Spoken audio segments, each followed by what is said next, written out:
So what is going on, everyone? Fernando Silva here with another video, and Apple released their Magic Keyboard about a year ago now at this point, and that's how long I've had this guy, and I want to give you guys my full year review with the Magic Keyboard. Now I know that Apple released their new Magic Keyboard, which is supposedly a tiny bit, larger in terms of thickness to accommodate the new 2021 iPad Pro, but again, I don't think we're going to have any real issues if you guys have the older Magic Keyboard. So again, this is my 1 year review, and I want to let you guys know if it's still worth $350 1 year later, because that's what Apple is charging us for the 12.9-inch version. So without further ado, let's get right into it.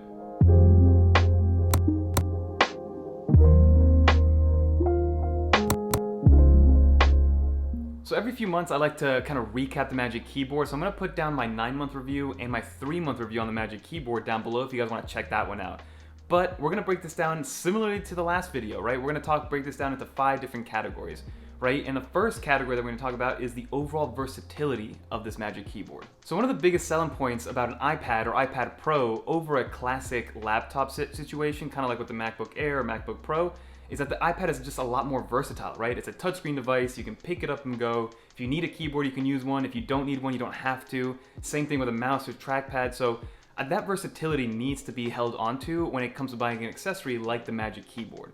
So this Magic Keyboard, especially compared to the Slim Folio keyboard that we had before that, brings a lot of versatility to the table, especially with that awesome keyboard. So it's kind of merging those two worlds of having a laptop class typing experience and kind of interactive experience, with also trying to keep that versatility of the iPad Pro with this Magic Keyboard. So one of the things that Apple obviously improved is the viewing angles, right? Before with the Slim Folio, we only had 2 different viewing angles that we were stuck to, and if you wanted to use it on your lap, it was a terrible experience, or even on your chest, horrible experience. So thankfully, Apple changed that up and gave us pretty much an infinite amount of viewing angles. We go from 0 all the way to a 130-degree viewing angle. So basically what that means is that you now have a bunch of viewing angles. So you can stand up and use your iPad, you can use your iPad on your lap, you can use your iPad on your chest while viewing Netflix or YouTube or things along those lines, because now you don't have to kind of have one propped up position where you only have 2 angles to choose from with your iPad Pro in order to use it. So the biggest versatility aspect is the actual viewing angles that came with it. And then also, Apple gave us that new floating design, which when we first saw it from all the marketing stuff that they had, all the commercials, it kind of just looked like something cool, right? Like you have your screen levitating off of the actual keyboard, it looks sick, so cool. But again, what was the actual reasoning behind that, right? And my belief is that it brought the iPad screen ever so slightly closer to your face. So if you compare it to what the MacBook situation is like, you just open it up and that's where the hinge is and that's where the hinge stays, right? So there's a certain distance that screen is away from you, right? So it's kind of like detached from your experience. Versus with the iPad Pro and the Magic Keyboard, yes, it still opens with that hinge, but there's a second hinge which keeps that screen closer to you, which again incentivizes you to want to still touch the screen and interact with the iPad the way it was meant to be interacted with, which is a touch-first interface. Which I think was beautiful that Apple did that, and it was something very subtle, and I think the reasoning and the way they did it was perfect, right? Because yes, the iPad is actually closer to me, so it makes me want to use my finger a little bit more than using the trackpad, again, depending on what I need to do on the screen. So having that extra kind of closeness of the screen just makes it seem that much more tablety, which is kind of what you want with the iPad Pro. You don't want to forget that the iPad is a tablet first and then a computer. And then lastly, you do also have like the docking station situation, right? So yes, it's a very expensive dock if that's all you're going to use it for, but the fact that the magnets are still there, you just kind of plop it on, and if you do have the Magic Keyboard plugged in, you're automatically plugged into power, so you don't have to worry about plugging in another cable and things like that. So using the Magic Keyboard as a dock, like I have it over here right now, is kind of an awesome thing to have as well. So versatility overall has been great. Yes, we did lose the one flip back feature, right? So that's the one thing I miss compared to the Slim Folio. With the Slim Folio, you were able to kind of wrap that keyboard all the way around. You didn't have to detach it from the keyboard itself in order to go into, writing mode or drawing mode or whatever you want to call it. Because right now, if you do want to go into drawing mode with the Magic Keyboard, you have to pop it off. People have had that situation where you kind of like flip it over, but that doesn't work. I've tried it. That is not a way to actually get stuff done. So my recommendation, just pull it off, put the Magic Keyboard to the side, or pull it off, fold the Magic Keyboard and lay it on the Magic Keyboard, and just go to town on your, your physical writing or your designing, whatever the case may be. So that is the one piece of versatility that's kind of lost, but I haven't missed it much really. So category number 2, we're gonna go into the actual typing. So with the Slim Folio one that we had, the typing experience was very meh. There was no clicking feeling or noise when it came to actually typing on the keyboard. There was 0 key travel. It kind of just felt like you were typing on mesh, And yeah, it worked, right? But after a little while, if I was writing a long essay or a long email, it just wouldn't be comfortable, and I would just revert either to a Bluetooth keyboard or I would go to a laptop to get that typing done. Because again, it didn't feel that natural, and it felt kind of tedious, and I don't know what the word is to use, but after a while, your hand just, you didn't want to type on that keyboard anymore. And again, it was fine for what it was. Again, I thought it was way overpriced for what it was, because a $20 Bluetooth keyboard will have a better typing experience. But again, what Apple did with the Magic Keyboard is they replaced all of that, right? They went right back to the scissor switches. Again, you don't have the mesh kind of covering the entire keyboard, so I wouldn't consider it as water resistant as before, but the typing experience is absolutely night and day. And I'm gonna play a little bit of sound to let you guys know, what the keyboard sounds like.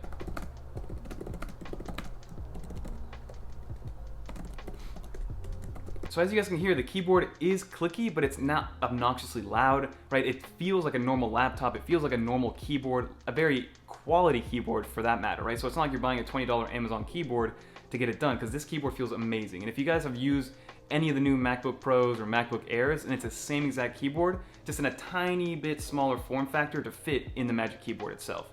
But again, with the keyboard, we are missing the function rows, which lately I have been missing. I do wish that I had just a volume up and volume down situation, so I wouldn't have to reach over and press on the physical buttons or go into the control center with my trackpad and the mouse to access the volume. So I do wish we had at least some volume function keys, but again, that's the only time that I really miss it. When it comes to like escape or anything like that, I kind of just like swipe up, and that's all done through gestures, which has been amazing. And we'll touch on the trackpad in a second, but overall typing experience, 10 out of 10.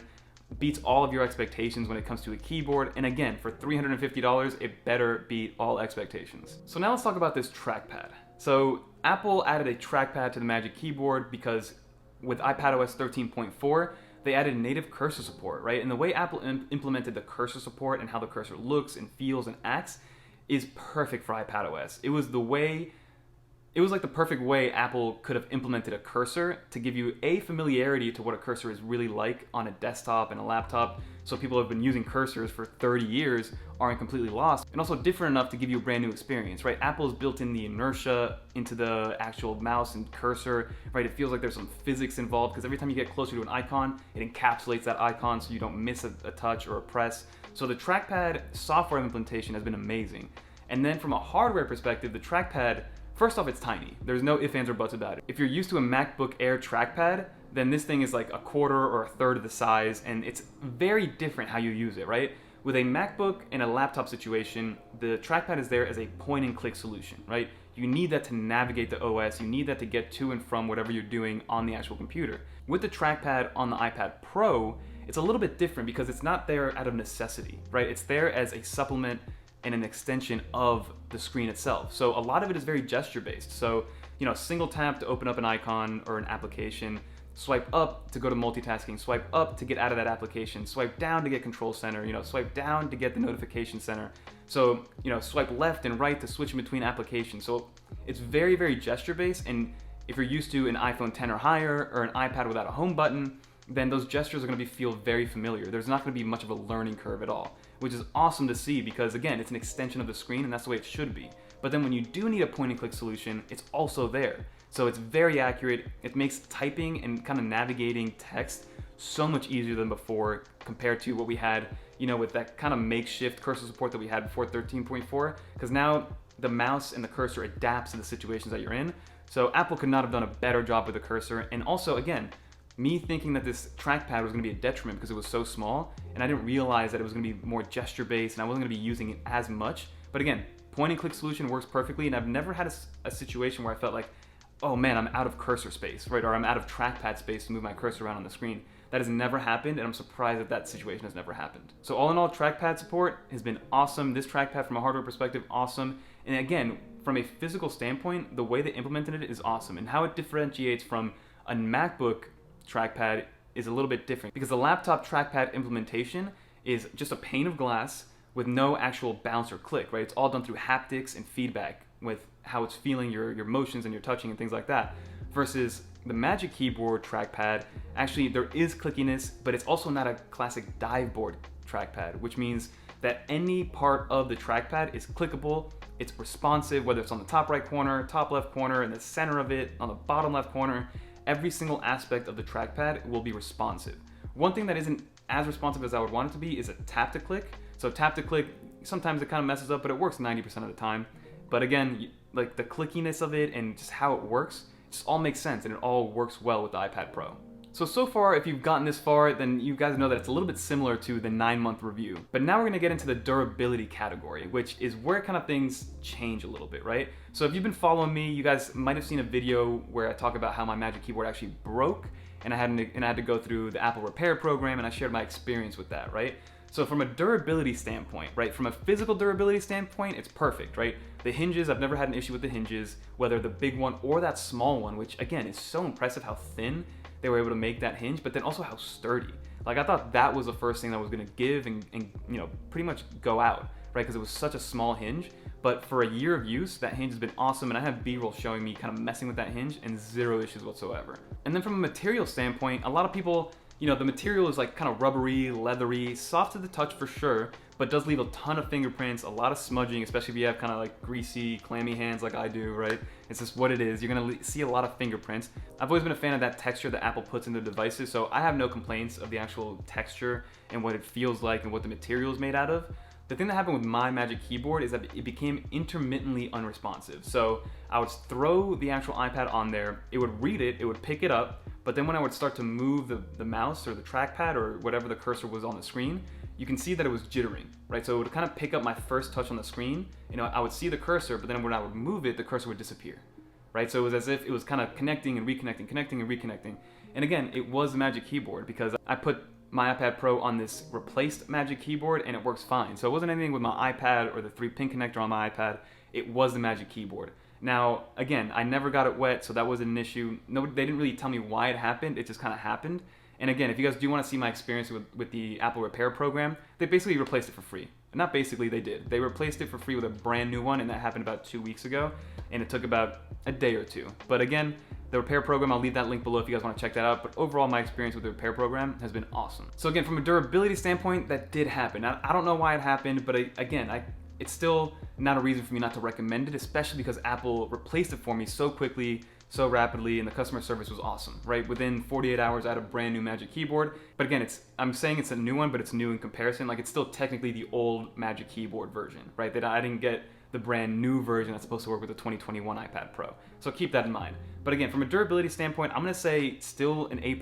I mean, yes, I had my own personal issue with it, but aside from that, it worked up until that point perfectly. And I was rough with it. Like, I didn't really care too much about it. Like, there were scratches on it from my dog stepping on it. I would throw it in bags. I would kind of just leave it on the couch. I didn't take care of it like a pristine gem, I guess because again, at the end of the day, it is a case, right? Like, I didn't want to like be worried about the case breaking on me and things like that. And it didn't from a physical standpoint. Again, I just had that issue with the trackpad. So kind of take that information as your own.